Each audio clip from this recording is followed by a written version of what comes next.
con ustedes en esta mañana. Les saludo en el nombre del Señor Jesucristo. Vamos a abrir nuestras escrituras en el libro de Deuteronomio. Y bueno, el día de hoy, ahora sí ya terminamos este tema de dimensiones, este sermón número 45, y con esto terminamos esta serie que yo espero que nos hayan ayudado, nos hayan bendecido y nos hayan abierto el conocimiento a estas cosas. Hablar de las dimensiones no es hablar de algo ajeno a nosotros, es real, porque nosotros vivimos en 3 dimensiones de todas maneras. Aún nadie lo puede negar que estamos todavía bajo la materia, bajo el tiempo. ¿Y cuál es la otra? La luz. Entonces, en este cuerpo todavía somos dependientes de esas 3 materias, pero llegará un día en que ya no vamos a depender de ellas. Así que vamos a leer Deuteronomio, el capítulo 10, el verso 14. Vamos a leer todos juntos. ¿Qué le parecía que hoy terminamos este tema? Dice: He aquí, de Jehová tu Dios son los cielos y los cielos de los cielos, la tierra y todas las cosas que hay en ella. Vamos a orar. Señor Padre, estamos ya finalizando este tema, Señor, el cual tú has sido tan bueno al inspirarlo, Señor Jesús, para traerlo a nosotros, Señor. Son tantas cosas tan maravillosas, Señor, que nos hablan de ti, nos hablan de nosotros mismos, Padre. Oh Dios, permite que ellas nos acerquen, Señor Jesús, más a ti, Señor. Padre, ayuda a tu pueblo, ayúdame a mí, Señor, y cada una de estas cosas, como una simiente, encuentran un terreno propicio para que germinen. En el nombre de Jesucristo, amén. Toma su asiento. Entonces aquí dice la Biblia que de Jehová son los cielos y los cielos de los cielos, las dimensiones, todo es de Él, todo está bajo su control. Y bueno, vamos a finalizar esta serie hablando un poquito ya en la séptima dimensión, que es lo último que hemos estado viendo,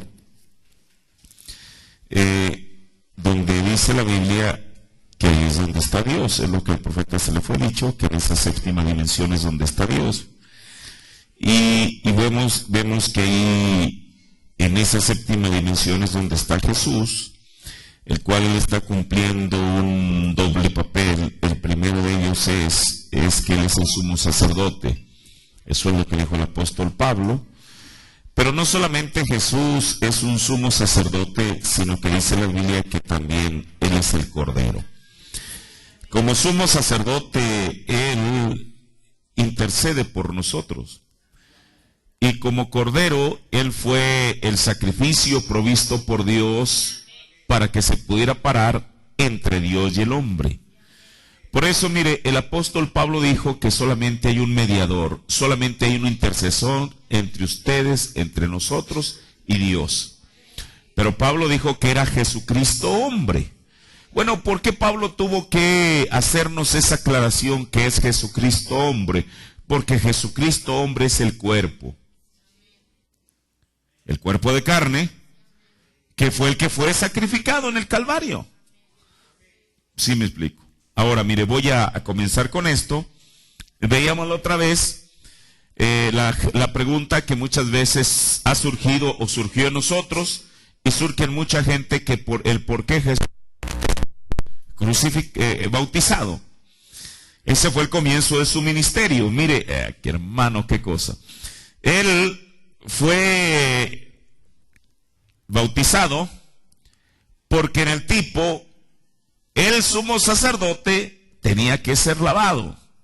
Ya lo vimos en el libro de Éxodo. Dice que el Señor le dijo a Aarón que él, el sumo sacerdote, y sus hijos, los sacerdotes, tenían que ser lavados antes de ministrar. Ahora mire, Jesús comenzó su ministerio. Esto es algo maravilloso. Jesús comienza su ministerio como un sacerdote, cuando él es lavado, para que a partir de allí él pudiera interceder. Ahora, pero no solamente comienza su ministerio como un sacerdote, sino que termina su ministerio como un cordero. Ahora, en el bautismo ahí con Juan, él estaba, el hecho de que él fuera bautizado, no era solamente porque el sacerdote tenía que ser lavado, pero el profeta nos dice esto en el mensaje La posición en Cristo, párrafo 51. Entonces, cuando Cristo vino a la tierra, cuando él fue bautizado en el Jordán, ahora, ya vimos donde él dice que Jesús tuvo que ser bautizado porque él era el sacerdote que tenía que ser lavado. Pero dice, al igual que el lavamiento del cordero en el lavatorio de bronce. O sea, cuando un cordero antes de ser ofrecido en sacrificio, no un sacerdote, un cordero antes de ser ofrecido en sacrificio, tenía que ser lavado también. En el mensaje, él tiene cuidado usted, párrafo 21. Dice, ahora recuerde, Juan estaba bautizando no para remisión de los pecados, sino para arrepentimiento. No para remisión de los pecados, porque la ofrenda aún no había sido hecha, ¿ve? No había sacrificio. El sacrificio vino a él en el agua. Ahora note, Juan mirando y viendo a Jesús dijo, yo tengo necesidad de ser bautizado de ti, ¿y por qué vienes tú a mí? Jesús dijo, deja que sea así, lo cual fue, deja ahora, porque así conviene que cumplamos toda justicia. El profeta dice en otra parte que Jesús dijo, así conviene que cumplamos toda escritura. Por eso Jesús dijo que él no había venido a abolir la ley. Dijo, yo vine a cumplir la ley. Porque los tipos, las figuras, todo, absolutamente todo hablaba de Jesús. Ahora, yo tengo necesidad de ser bautizado de ti, ¿y por qué vienes tú a mí? Jesús dijo, deja que sea así, lo cual fue, deja ahora, porque así conviene que cumplamos toda justicia. Entonces Juan, siendo un profeta sobre quien viene la palabra del Señor, solamente viene al profeta. ¿A quién viene la palabra de Dios? Al profeta. No viene a los teólogos, no viene a los predicadores, hermano. Viene al profeta. Juan, siendo un profeta, entendió que ese era el sacrificio. Juan. Y de acuerdo a la ley, que ese sacrificio tenía que ser lavado antes de ser presentado. Y esa es la razón por la cual él lo bautizó. Ven, él dijo, así conviene que cumplamos toda justicia. El sacrificio, el cual era él, Jesús, debía de ser lavado en el lavatorio antes de ser presentado para el sacrificio. O sea, Jesús, desde el momento que él entró a las aguas del Jordán, sabía que era lo que estaba cumpliendo. Ahí es donde él sabía que así como el cordero tenía que ser lavado, él tenía que ser lavado para ser ofrecido en sacrificio. Dice el profeta, y Jesús era el sacrificio, y Juan lo sabía. Y él sabía que él debía ser lavado antes de ser presentado. Y entonces inmediatamente después él fue presentado al público para ser juzgado. Y el sacrificio para toda vida humana. Mire, fue presentado al público para ser juzgado. Porque la Biblia dice que el cordero tenía que ser perfecto. Por eso cuando la gente perdió su devoción para con Dios, los sacerdotes, la gente llevaba el perniquebrado, el ciego, el moquiento y todo lo demás. Y el Señor les dijo, vayan y preséntenselo al sacerdote a ver si él se lo recibe. Pero Jesús fue el único que pudo decir, ¿quién de ustedes me acusa de pecado? ¿Hubo una sola mano que se levantó? Ni siquiera una sola. Y Jesús, el mismo Jesús, no solamente la gente religiosa, pero aún el mundo testificó que él no tenía pecado. Cuando Pilato dijo, yo no encuentro falta en él. Hermano, el mundo estaba diciendo que él era un cordero perfecto que no tenía falta. Eso es lo que la Biblia dice, que él dijo, yo no encuentro falla, no encuentro defecto en él. Porque el mundo tenía que testificar que él era el cordero perfecto. Ahora, pero un sacrificio tenía que ser hecho sobre un altar. El primer sacrificio que hubo aquí en la tierra fue el que Dios mismo hizo cuando Adán y Eva pecaron. Ya lo sabemos. Él mató a aquel cordero, le quitó las pieles, vistió a aquella pareja y aquella sangre que fue derramada hizo expiación de una manera temporal por Adán y Eva. El segundo sacrificio del cual tenemos noticia que fue efectuado aquí en la tierra fue cuando Abel trajo. ¿Qué trajo? Lo mejor de los corderos, el mejor cordero de la grosura, dice la Biblia. Por eso Dios, si Él había de enviar a alguien como el cordero de Dios, tenía que enviar lo mejor que tenía. Por eso Él no podía enviar a un ángel, un querubín, un arcángel o un serafín, sino que Él mismo tuvo que venir porque era lo mejor que tenía. Y entonces Abel ofreció su cordero, pero no solamente ofreció el cordero, sino que Él murió en el altar donde había muerto su cordero. Ahora Jesús, la Biblia dice, o más bien la cruz de Cristo fue el altar del sacrificio donde se ofreció a sí mismo. Escuche, la cruz fue el altar de Cristo donde Él se ofreció a sí mismo. Y cuando entregó su vida en la cruz, la expiación fue consumada. Jesús dijo en San Juan 19:30, dice, y como Jesús tomó el vinagre, dijo, consumado es. ¿Qué la palabra consumar es terminar? Después de ahí ya no hay otra cosa que hacer. Por eso, en cuanto Él dijo, consumado es, dice la Biblia que inclinando la cabeza, entregó el Espíritu. Ya no había nada que hacer. No hay nada que usted pueda hacer. No hay nada que usted pueda hacer. Ayer escuchaba yo al hermano Guadalupe López y dijo algo tan tremendo. Él estaba testificando, dice que una vez platicando con unos hermanos de la iglesia apostólica le estaban diciendo, usted sabe que ellos se estaban preparando, porque usted sabe, ellos creen que van a pasar por la gran tribulación y a lo mejor es una gran verdad lo que están diciendo. Pero decía, hermano, lo estaba tratando de impresionar al decirle, hermano, mire, nosotros en nuestra iglesia nos están dando un estudio de cómo consagrar nuestras vidas para pasar por la gran tribulación. Y él les dijo algo muy importante. Dijo, ustedes quieren morir por Cristo, pero Cristo ya murió por nosotros, hermano. Eso hace la diferencia. Ahora, la Biblia dice que Jesús dijo consumado. Ahí ya no hay nada que usted y yo podamos hacer. Absolutamente, porque todo fue hecho por Él. Fue terminado e inclinando su cabeza.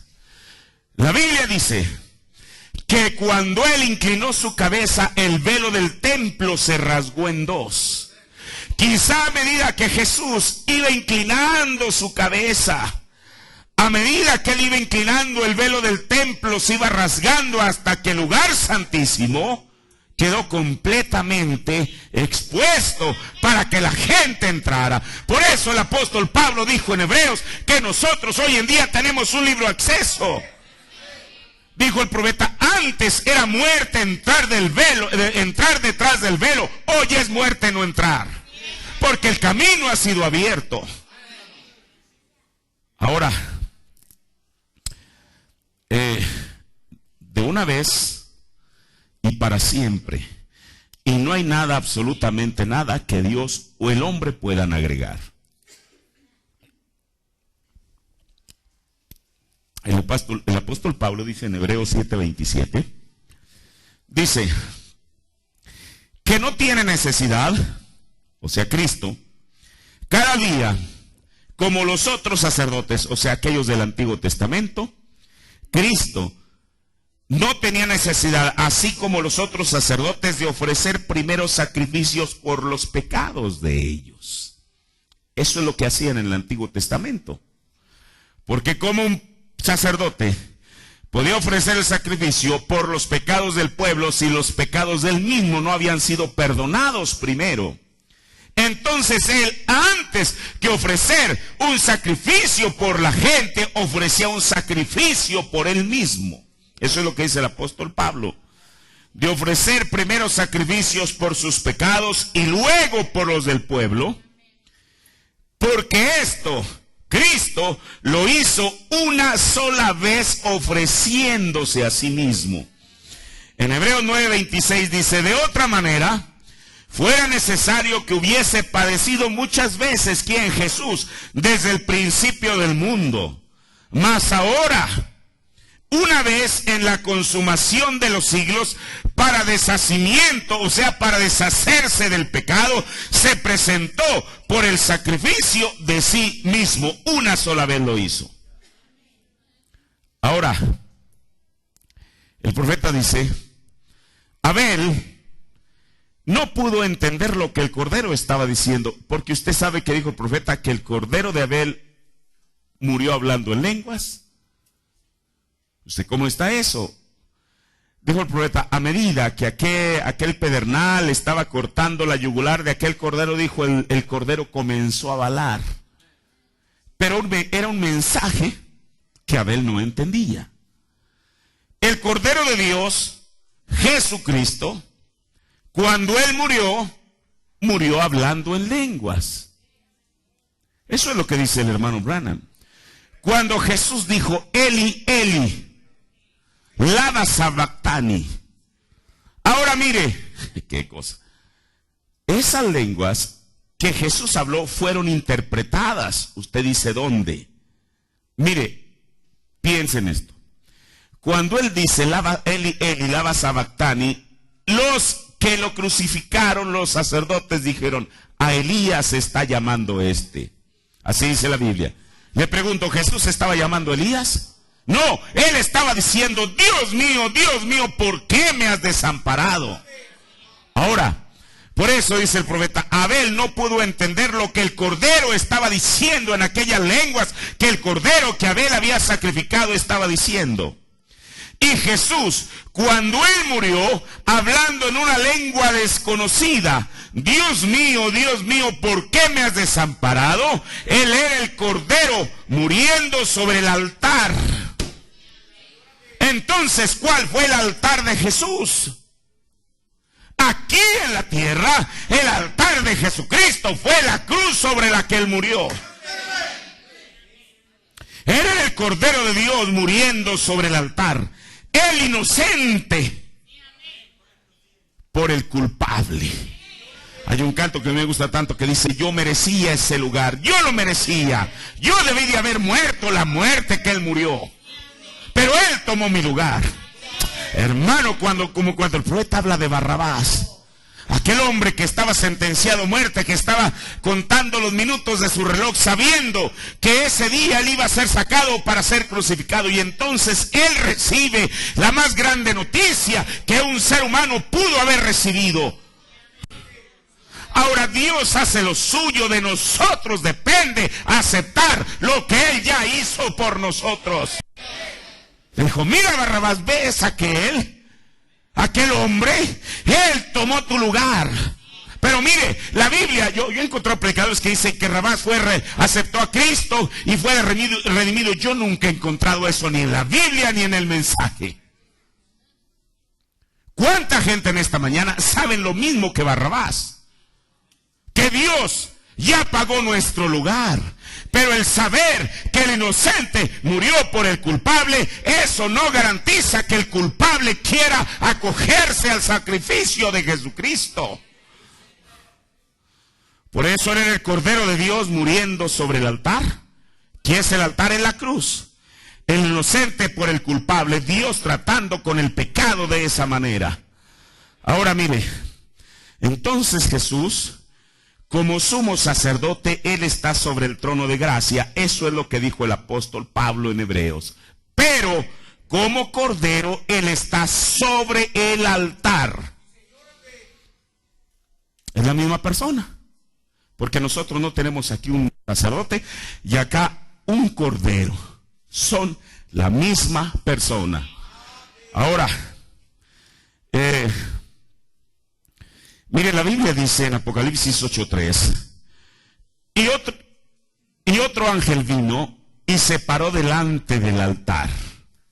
¿Dónde está ese altar al cual se refiere Juan en Apocalipsis? Ese altar está en el cielo.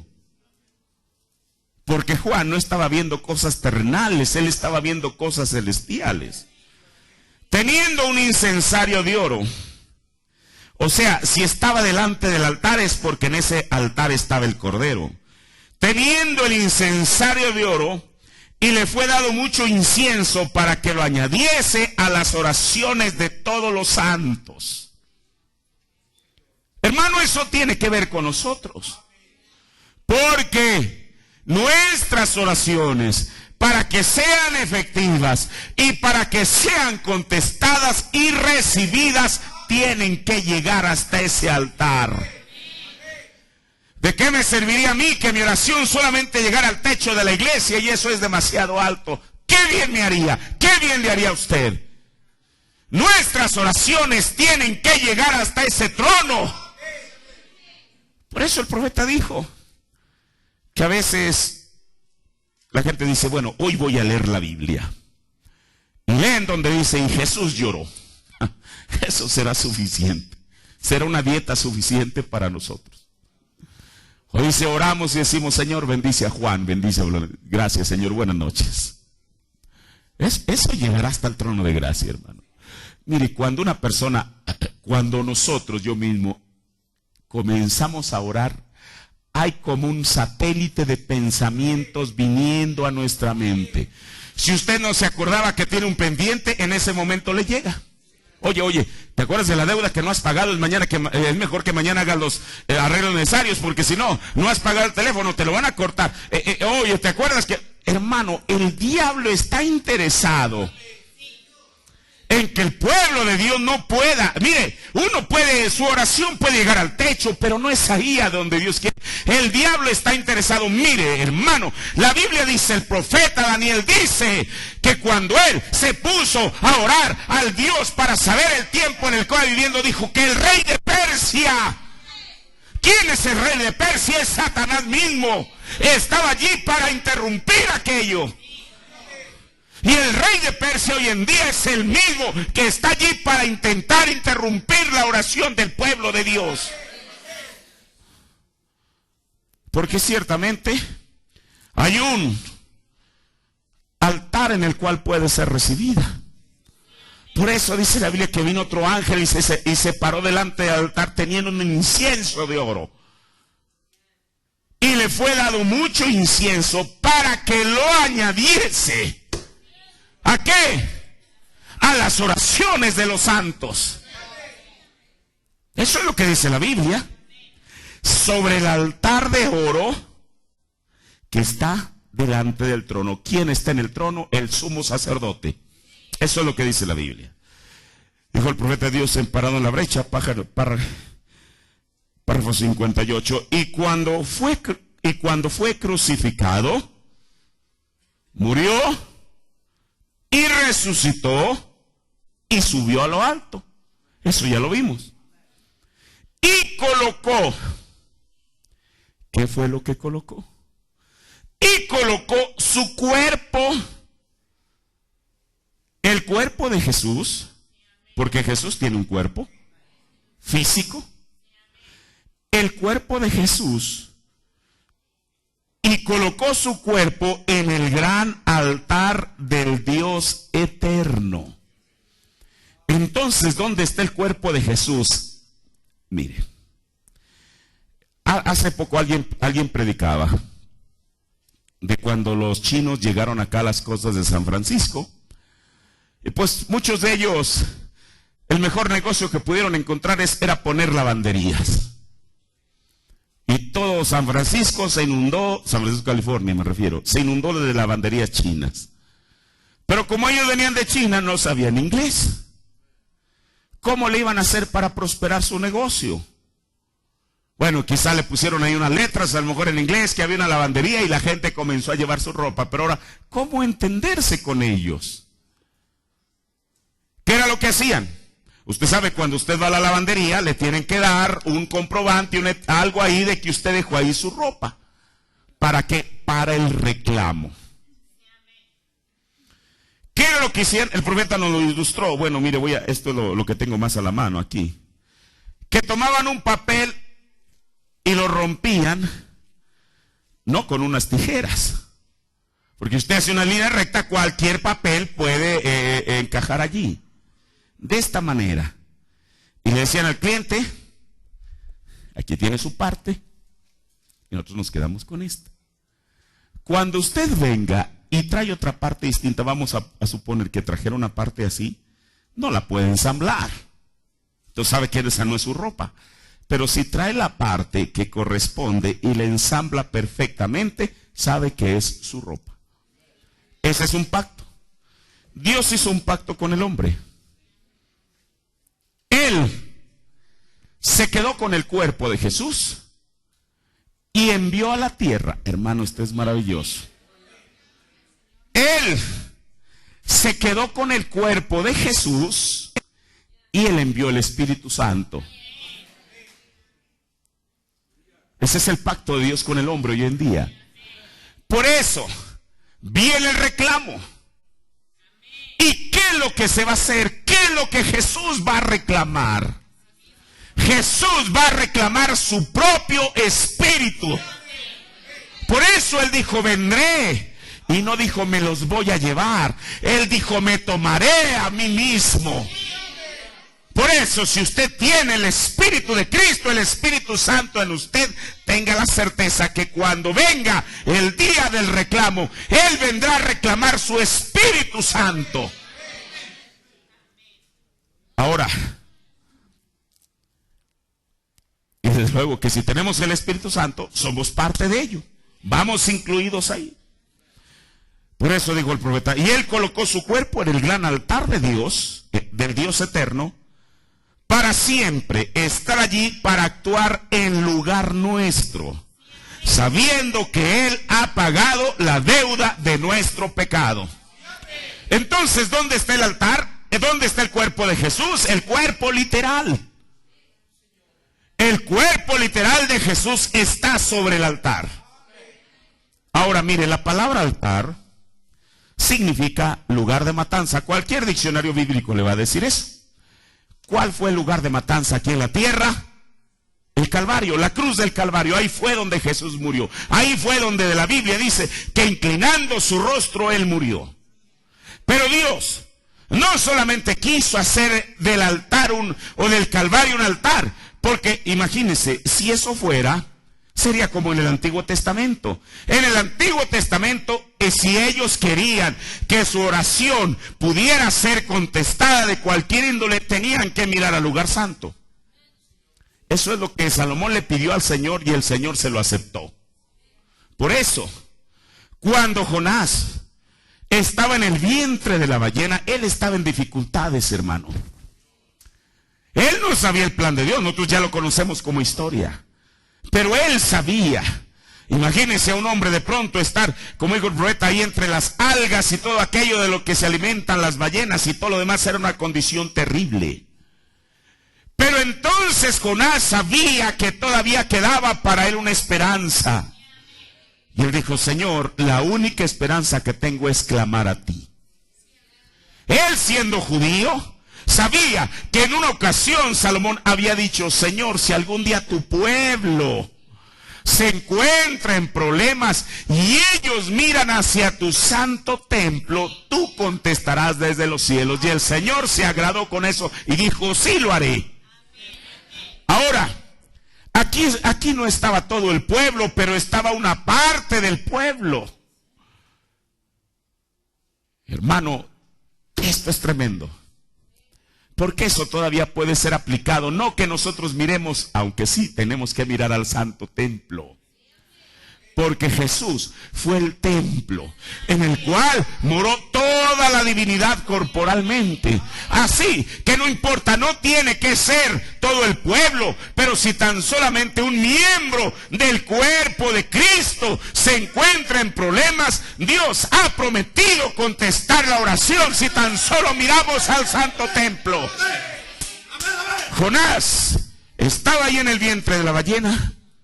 Ahora, yo siempre me he preguntado, ¿cómo supo él? Si la ballena se lo llevó hasta el fondo del mar, ¿dónde quedaba el norte, el sur, el este y el oeste? ¿Cómo podía él saber en qué dirección, mirando a los 4 puntos cardinales, se encontraba el templo?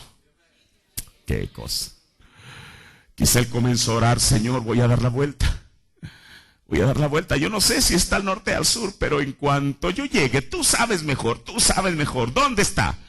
En cuanto yo llegue y esté en dirección con el templo, yo sé que ahí, quizá el templo está allá y yo estoy mirando para acá, Señor, pero permíteme hacer esto.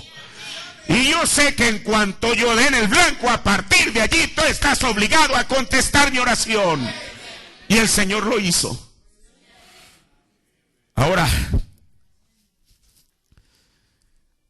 el altar de Dios, o el altar, es un lugar de matanza. Aunque el altar de Jesús fue aquí en el Calvario, pero sabe una cosa, ¿por qué Dios no dejó a Jesús aún hasta hoy en día allí? Porque Él no quería que miráramos como el pueblo de Israel a un lugar terrenal. Ellos tenían que mirar a un lugar terrenal. ¿Y era dónde? Donde estaba el templo. Eso es lo que dice la Biblia. Por eso Él tuvo que ser llevado, como dijo el profeta Jesús, puesto en el altar de Dios,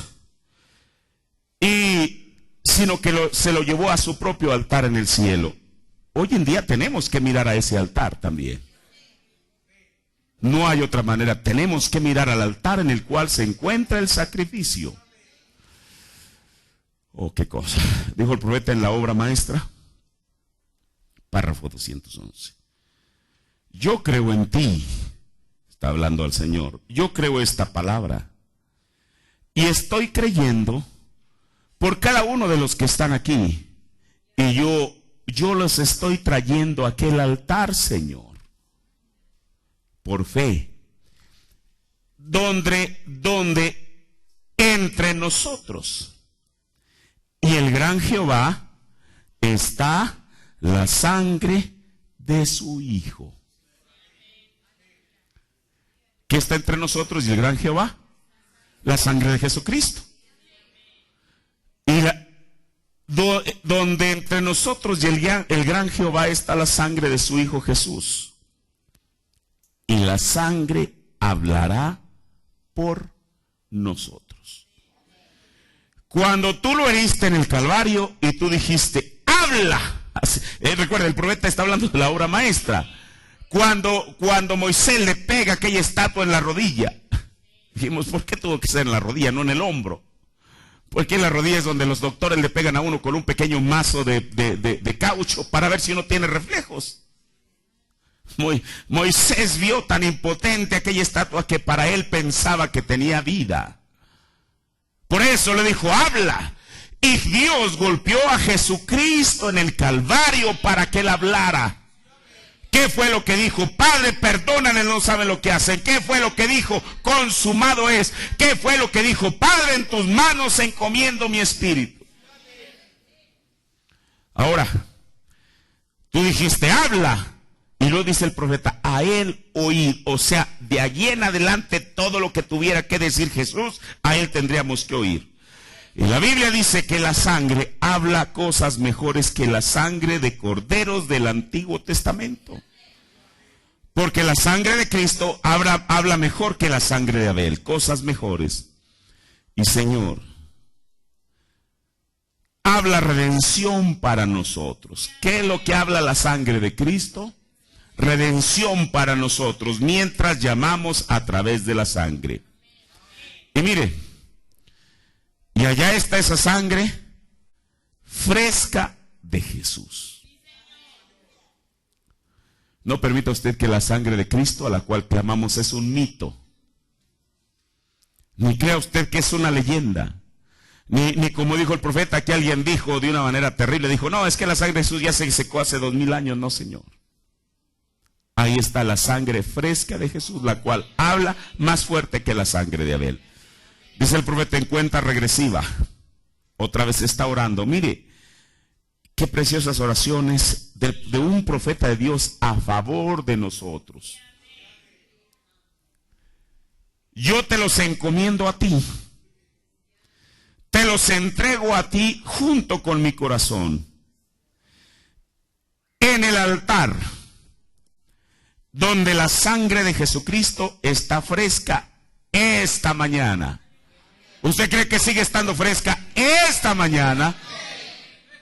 Yo te los entrego a ti, junto con mi oración, en el altar, donde la sangre de Jesucristo está fresca esta mañana. En el nombre de Jesucristo, que reciban todo lo que han pedido. Hermano, la brecha ya fue abierta. El camino fue abierto. El medio está allí. ¿Cuál es el medio? Es la sangre de Jesucristo.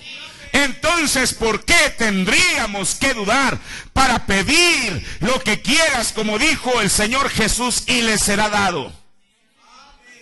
El asunto es que no tenemos la certeza si es que esa sangre está allí, si es que es efectiva, cuando deberíamos de quitar todo peso de pecado, todo peso de incredulidad que tan fácilmente nos asedia.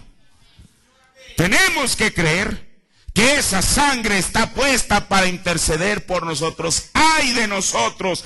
¡Ay de la iglesia! ¡Ay del mundo el día que esa sangre sea quitada! Por eso yo niego rotundamente cuando alguien dice, aún dentro del mensaje, que ya no hay sangre que interceda. Si eso fuera así, ¿qué está haciendo la persona? Está condenado, y más que condenado. Porque el más mínimo pensamiento que le llega a la mente, eso es suficiente para mandarlo a condenación. Y si no hay nadie que interceda por él, como dice la Biblia, si el hombre pecare contra el hombre, los jueces le van a juzgar. Pero si el hombre peca contra Dios, ¿quién intercederá por él? ¿Quién? ¿Quién lo puede hacer?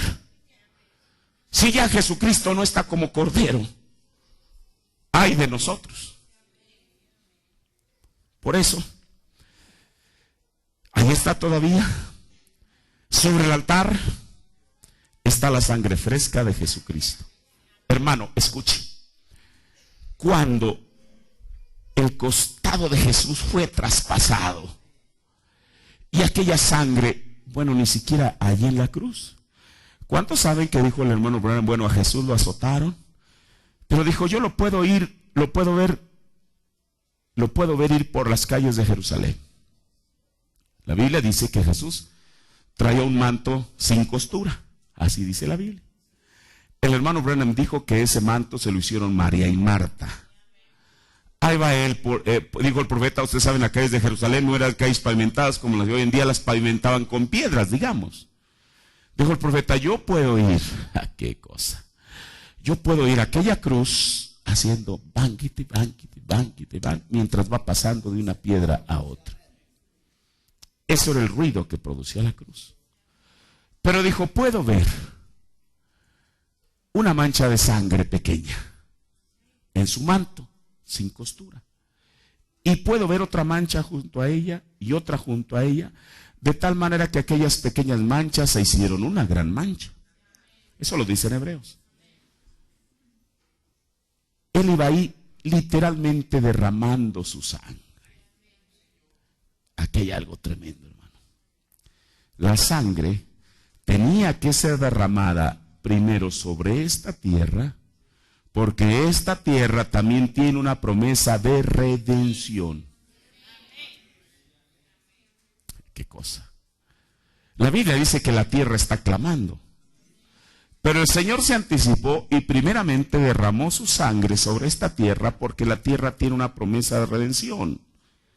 Nosotros, la sangre fresca de Jesús en esta mañana nos da una garantía que todavía tenemos opción a redención para nuestras almas, para salvación de nuestras almas, para perdón de nuestros pecados, para recibir el Espíritu Santo. Por eso hay gente que dice, hermano, yo ya tengo 30, 20 años en el mensaje, no lo he recibido, pero nunca es tarde todavía.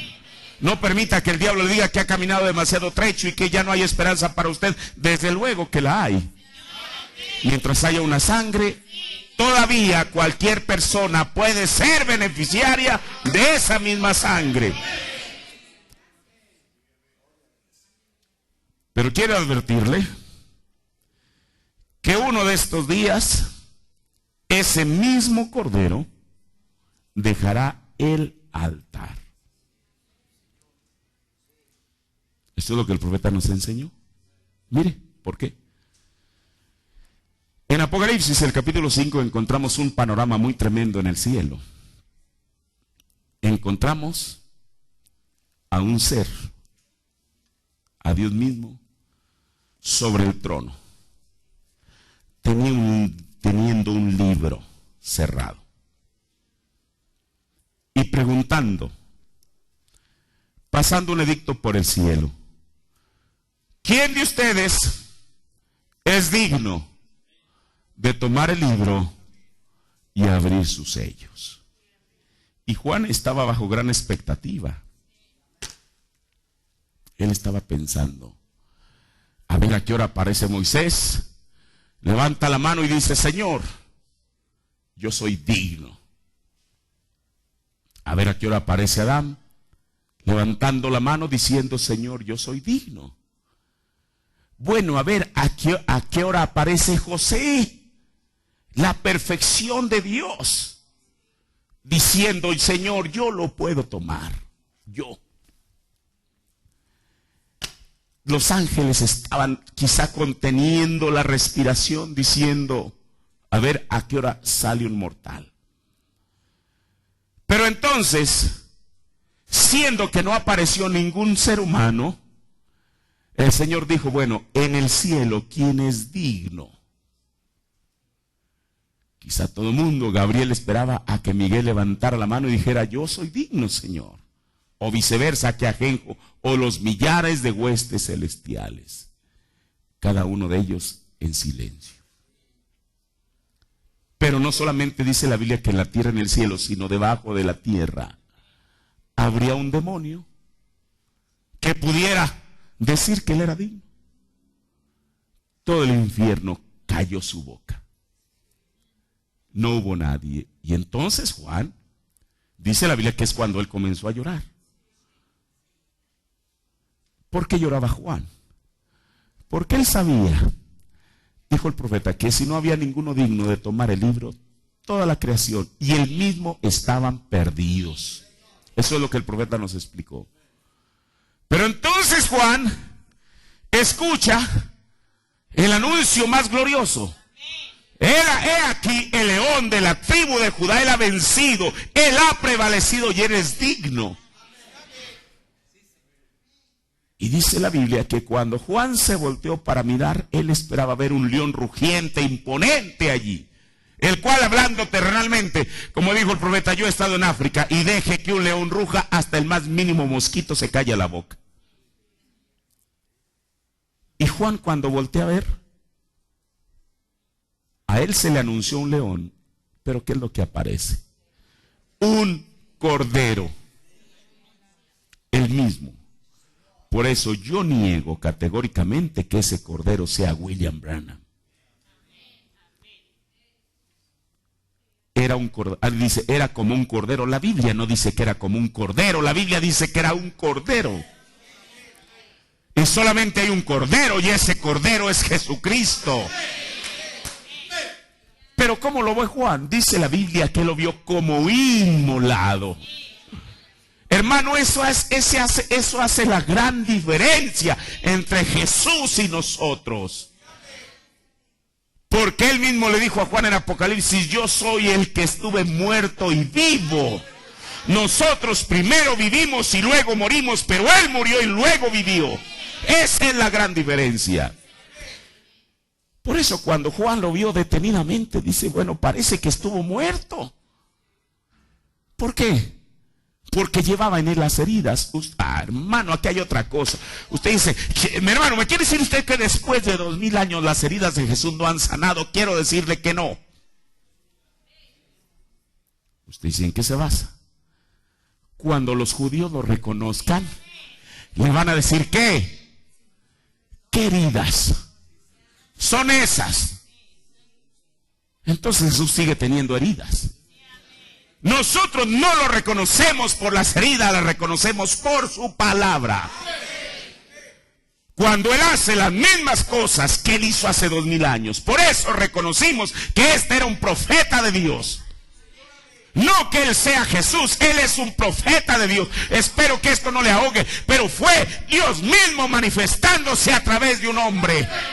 Que no le quede la duda de eso. Él no fue un predicador cualquiera, no fue un teólogo cualquiera. Fue la manifestación de Dios en estos últimos días. Porque la Biblia promete, así será cuando el Hijo del Hombre, no que venga, sino que se manifieste. Ahora, entonces Jesús, Juan lo vio cuando se le anunció un león. El profeta dijo que león habla de reclamo. Incluso, y yo le digo esto no para tratar de hablar una cosa fuera de su lugar. Hay hermanos que creen que cuando apareció la nube en 1963, ¿qué es lo que forma la nube? El rostro de Cristo. Pero ese no es Jesucristo, literalmente. Una vez alguien dijo, y yo le pregunté, hermano, le dije, William Branham dijo que Jesús viene 3 veces. ¿Lo ha leído? Primero vino para redimir a su novia. La segunda vez viene a recibir a su novia en el rapto. Y la tercera vez viene con su novia en Apocalipsis 17. Le pregunté, le dije, dígame, ¿cuál de esas 3 es esa? No me supo contestar. ¿Por qué?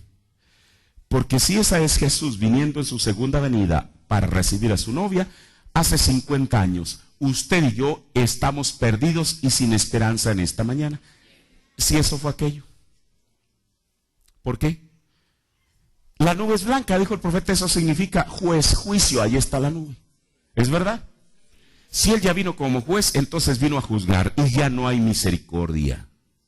Y nosotros estaríamos perdiendo el tiempo en esta mañana, en pocas palabras, sin ir más lejos. Pero Él vino, Jesús. Por eso cuando a Juan se le anunció un león, y cuando Él se da la media vuelta, no es un león lo que Él ve. Fue un cordero, Jesucristo como inmolado, o sea, teniendo evidencias de que Él había estado muerto, porque la palabra inmolar es matar. Por eso Jesús le dijo a Juan en Apocalipsis, yo soy el que estuve muerto y vivo. Ese mismo cordero, hermano. Pero uno de estos días, ese cordero se levantará del trono. Será la última intercesión que haga. Y entonces de ser trono se convertirá, de ser un trono de gracia se convierte en un trono de juicio. La Biblia dice en Apocalipsis que Juan vio el altar lleno de humo. ¿Usted lee esa escritura? ¿Qué es eso? El cordero había dejado el altar. ¿Para qué viene? Ahora para reclamar a su novia. Ahora, esto es importante. ¿Por qué? Porque cuando el altar se convierta en un altar lleno de humo, entonces Él ya no es más cordero, sino que ahora es león. El profeta lo habló eso en la brecha entre las 7 edades de la iglesia y los 7 sellos. Él abundó en eso. Ahora, termino. Entonces, Él, en esta mañana creemos que Él todavía está haciendo una doble función. De sacerdote, intercediendo por nosotros. Por eso, mire, aquí encontré una cita muy preciosa en el segundo sello, párrafo 184. dice, vean, mientras el intercesor esté todavía sobre el trono. ¿Quién es el intercesor? Jesús. Jesús como sacerdote. Mientras el intercesor esté todavía sobre el trono, Satanás puede continuar con sus acusaciones. Porque él, Satanás, es el abogado del lado opuesto. Él es el contendedor de Cristo. Escuche. O sea, en otras palabras, él es el fiscal. ¿Quién es el fiscal? El que acusa. Pero Juan nos dijo, hijitos, si alguno de ustedes, ¿qué? Han pecado. Tenemos un fiscal. Tenemos un abogado para con Dios. A Jesucristo el justo. Mientras Él esté como intercesor, Él es un abogado. A nuestro favor. No en nuestra contra. Algún día será en nuestra contra, pero todavía es a nuestro favor. Mire, cuando Jesús dijo, cuando Él promete un consolador, esa palabra en el griego es la misma que Juan usa en sus epístolas para decir un abogado. O sea, el consolador, el abogado, el Espíritu de verdad estará con vosotros, pero no solamente eso, sino en vosotros. Ahí es hasta entonces, hermano. Mire, y esto no es cuestión de que uno diga, hermano, entonces yo voy a ser una persona muy bonachona, voy a ser abogado de todo el mundo. No, es hasta que el Espíritu Santo viene en usted, cuando ese abogado está en usted, para interceder por los demás. Eso es lo que vimos la vez pasada. Ahora, entonces, mire, ya voy a terminar y bueno, tengo que decir algo que a lo mejor tiempo atrás dije algo distinto, pero uno va caminando de luz en luz. Porque no quiero dejar esto también así. En Apocalipsis 9:13 dice, y el sexto ángel tocó la trompeta. Y oí una voz de los cuatro cuernos del altar de oro que estaba delante de Dios.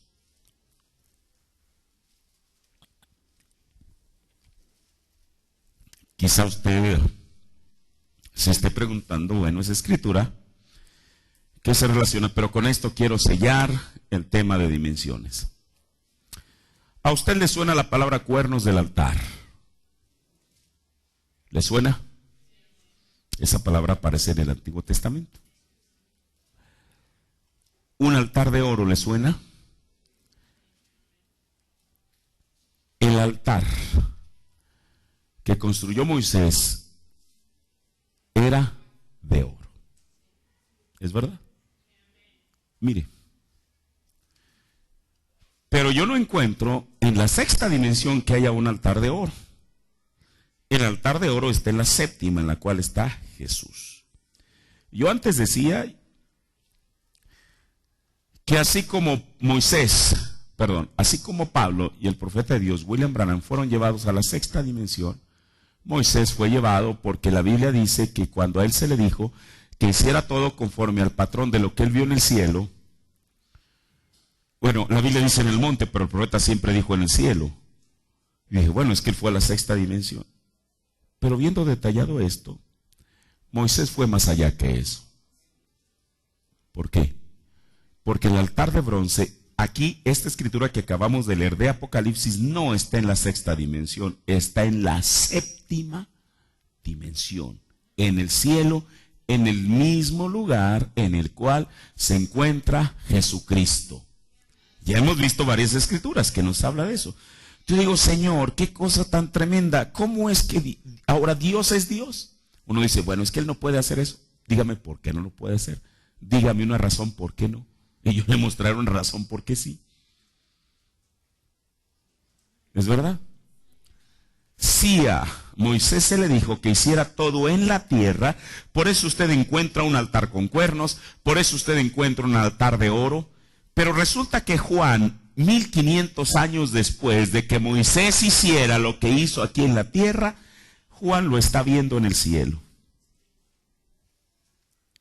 No fue Dios quien tomó el patrón de Moisés, fue Moisés quien tomó el patrón de Dios. ¿No es eso maravilloso? Dios tuvo que haber llevado a Moisés a darle un paseo por aquella séptima dimensión para decirle, mira Moisés, fíjate bien, aquí hay un altar, fíjate bien, tiene 4 cuernos en 4 esquinas. Quizá Moisés tomando, bueno, yo no sé si hizo algún bosquejo o algo. Dijo, es verdad. Moisés, el altar es de oro, Señor. Y cada cosa que Moisés hizo aquí en la tierra fue conforme a lo que él vio en el cielo. ¿Qué es el cielo? Cielo son dimensiones. Y le voy a leer otra vez lo que ya he leído muchas veces, ya terminó ahora sí en el mensaje Apocalipsis capítulo 4, parte 2, párrafo 212. Ahora Moisés hizo cosas sobre la tierra, hizo el tabernáculo como las cosas que él vio en el cielo. Nosotros sabemos eso. En Apocalipsis capítulo 4, parte 3, párrafo 157, el mar de vidrio está simbolizado en el antiguo templo porque a Moisés le ordenó Dios que construyera el templo sobre la tierra como él lo vio en el cielo. Cosas que han de ser, párrafo 50. Ahora, pero recuerden, estos son únicamente dones temporales en tipo. Ahora, sabemos que Moisés, en la edificación del tabernáculo en el desierto o preparándolo, dijo que él hizo todas las cosas según el orden de lo que vio en el cielo. Ahora, estas cosas, desde luego, fueron reveladas para nosotros. Porque la Biblia dice que las cosas ocultas pertenecen a Jehová. Pero las reveladas son para nosotros, para usted, para mí, para cualquiera que las quiera aceptar. Entonces, hermano, sabemos que es una realidad, que hay una primera dimensión, luz, hay una segunda dimensión, materia, hay una tercera dimensión, tiempo, hay una cuarta dimensión donde hay enfermedades, imágenes, voces, espíritus. Hay una quinta dimensión que es llamada la región de los perdidos, donde van aquellos que terminaron su vida terrenal sin haber aceptado el perdón de Jesús. Esa dimensión, hasta antes tenía un individuo ahí muy gallardo en la puerta, con una llave. Pero dice la Biblia en Apocalipsis, yo tengo las llaves, dijo Jesús, del infierno. O sea, se las quitó aquel hombre o aquel personaje. Hay una sexta dimensión donde están los redimidos. No solamente nosotros, sino los santos del Antiguo Testamento que fueron traspasados. Mientras que en la antigüedad estaban bajo la sangre de toros y machos cabríos, ahora están bajo una sola sangre, que es la sangre de Jesucristo. Ahí están. Mire, yo acabo de escuchar esto y mire, hay una cosa, con esto termino. Yo creo que uno nunca le debe de quitar el efecto al mensaje. Cuando el profeta acusó hace 50 años a esta generación y acusó a los ministros, él los acusó por quitarle el efecto a la palabra. ¿Por qué le digo esto? Porque cuando el profeta fue más allá de la cortina del tiempo, hay gente que todavía se sostiene y dice, bueno, es que es una visión, él realmente estaba viendo el tiempo futuro, estaba viendo eso. El profeta dijo en muchos sermones que fue una traslación. O sea, él literalmente fue llevado de esta tierra, aunque él veía su cuerpo ahí a 20 pies, de donde él estaba, fue llevado. Así como el apóstol Pablo fue llevado, donde Pablo vino y nos testificó que él oyó cosas que nunca ningún oído ha oído, ni que han subido en corazón del hombre. Ahí eso es una realidad. Hoy en día un profeta vino para traernos una evidencia que hay una tierra que es real. Así como decíamos al principio, y me gustó tanto, y apenas acabo de encontrar eso, que dijo el profeta que Dios le tuvo que dar una carnada al pueblo de Israel. Pero quiero decirle, por muy carnada que fuera, para mucha gente llegó un momento en que ya ni siquiera la carnada le era atractiva. ¿Cuál fue la carnada de ellos? Es una tierra que fluye leche y miel. Hay al menos 20 citas donde la Biblia dice leche y miel, leche y miel, leche y miel. La primera de ellas era cuando estaban para salir en el Éxodo, cuando Dios comisiona a Moisés en Éxodo 3. Durante todo el camino le sigue repitiendo, aún los espías que fueron en números a reconocer la tierra, ellos dijeron, ciertamente el Señor no nos engañó, es una tierra que fluye leche y miel. Pero tiempo después, cuando ellos ya estaban asentados en la tierra prometida, Él les siguió diciendo que era una tierra que fluía leche y miel. Hermano, hoy en día, quiero decirlo reverentemente, así como el Señor les dijo que hay una tierra, que el profeta llamó eso la carnada, para decirles que hay una tierra que fluía leche y miel, quiero decirles que hoy en día también nosotros tenemos una carnada. Hay una sexta dimensión. Hermano, quizá alguien que escuche eso diga, pues hermano, ya no me interesa tanto eso. Pero yo creo que debe haber un pueblo que diga, hermano, yo no solamente quiero saber qué hay, yo quiero ser parte de ello. Para eso son estas cosas. Es la carnada, para que usted sepa que en esta vida no todo es carestía, no todos son problemas, no todos son enfermedades, no todos son esas cosas. Hay una carnada, hay una tierra que Dios ha prometido y es para aquel que la acepte y que la reciba.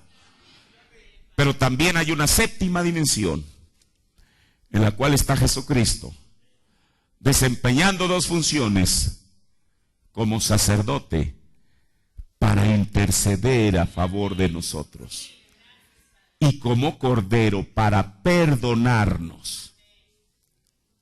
Y no solamente para perdonarnos, sino para sanarnos. Mire, estas cosas nosotros las escuchamos, pero tienen que ser una revelación para nosotros. Podemos escuchar, sí, es que dice la Biblia que Él es el que perdona mis iniquidades y el que sana mis dolencias. Y es bueno hasta de memoria, mire, yo lo acabo de citar. Pero mi pregunta es, ¿acaso esa es una revelación para mí? ¿Acaso se me ha sido revelado que Él es el que perdona mis iniquidades y es el que sana mis dolencias? Cuando eso llegue a ser una revelación para la iglesia, muchas cosas se terminarán. Así que, hermano, esto es lo precioso de las 7 dimensiones. Esto es lo maravilloso de Dios. Estas son, hermano, los platillos que Él en este tiempo, a través de su séptimo ángel, nos trajo para que no tengamos que andar buscando mendrugos, migajas denominacionales. Dios nos ha sentado a la mesa. Y gracias a Dios por eso. Nos ha dado su palabra en abundancia. Ha traído un mensaje, porque esta es nuestra fuente de inspiración. La Biblia, la Sagrada Biblia, la Santa Biblia de Dios y su mensaje. Por eso, pero quiero decirle que esto no solamente es hablar, esto nos tiene que preparar para algo. Que algún día queremos estar juntos en aquel lugar, si el Señor nos llama antes de que Él venga, porque la Biblia dice que en el cielo, toda la parentela del cielo es llamada del nombre de Jesús. Y el profeta dijo, hablando de esa escritura, dijo, y si es llamada en el cielo, dijo, deberíamos hacer nosotros esforzarnos para que eso que es en el cielo sea aquí en la tierra. Por eso nosotros no tenemos denominación, porque hay una sola parentela. Hay una sola parentela y ahí es de donde el Señor quiere que vayamos. Así que póngase de pie. Yo espero que estas dimensiones, el estudio de estas dimensiones, las cuales terminamos el día de hoy, hayan sido de bendición y de ayuda para nuestra vida. Señor, te agradezco infinitamente, Dios, primeramente, Padre Celestial, porque tu misericordia está vigente todavía, Señor. Quizá a la mitad de esta serie de sermones tú pudiste haber venido, Señor. Pero Padre Celestial, todavía tú nos has dejado saber a través de tu palabra, Señor, que sigues estando como un cordero, Señor. Algún día vendrás como un león, pero en esta mañana, a pesar de lo que se diga, tenemos la certeza, Señor, de que tú eres un cordero que está sobre el altar de Dios para interceder, oh Dios, en favor de nosotros, así como un abogado, Señor. Padre, yo te agradezco, Señor Jesús, por tu palabra. Ayúdanos, Dios, que ella, Padre Celestial, nos anime, Señor.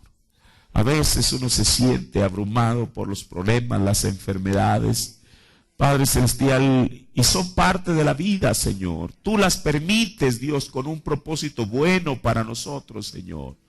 Porque tu palabra dice que a los que a ti te aman, todo obra para bien, Señor.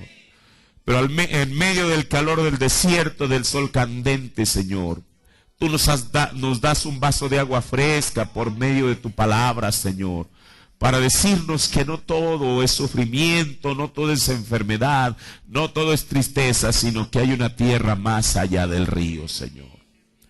Padre, pero mientras estamos aquí todavía, tú has provisto aún para nosotros un cordero, Señor. Has provisto un sacerdote, Padre, en beneficio y a favor nuestro, Señor. Padre, bendice a tu pueblo. Ayúdanos a todos, Señor, a nunca desviar la mirada hacia las cosas seductoras de esta tierra, Señor, sino apartar la mirada hacia Jesús, el autor y consumador de nuestra fe. Gracias, Señor, por tu palabra, en el nombre de Jesucristo. Vamos a entonar ese canto que dice, cuando las campanas suenen por ti y por mí. No sé si me pueden dar el número. Déjeme ver. ¿Cómo se llama, hermanos, este canto? Está precioso. ¿Las campanas? 383, gloria a Dios. El profeta dice que cuando recién partió su esposa, dice que él iba seguido al panteón, ahí al Walnut Ridge, y ahí hay unos